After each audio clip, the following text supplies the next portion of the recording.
Não dá pra entender porque a vida é assim. Será que essa novela que acaba em final feliz? Eu já parei pra pensar, eu já tentei me conformar, mas nada faça, não posso deixar de te amar.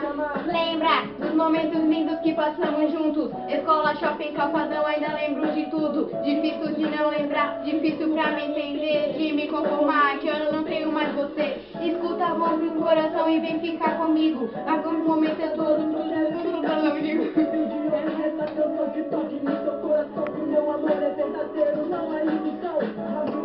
Justa, será que eu mereço? Será que eu precisava estar pagando esse preço? Será que eu contigo me perdoa, por favor? Entenda de uma vez que é o meu único amor. Essa é a escolhida no meio de tanta gente. Garoto, entenda que você não sai da minha mente. Volta pra mim e faz feliz. Não vai acabar não? Por favor, eu não aguento mais.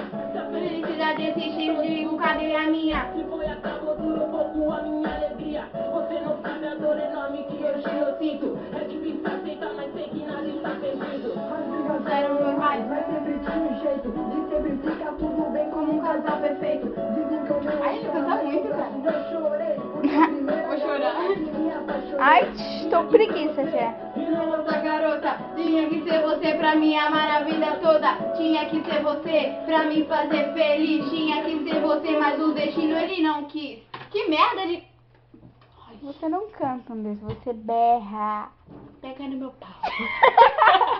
Eu vou no YouTube, filhona. Filha, Vou pôr no YouTube. eu não fiz essa marca. Andressa. Eu te bato. Ah, não, eu colocar no YouTube. Ai, não tem nada. Apaga, é sério, apaga, porque tem que falar um bagulho pra tudo. Se tu quiser que vá pro YouTube, tu que sabe. Ah, passa a conta do Marco.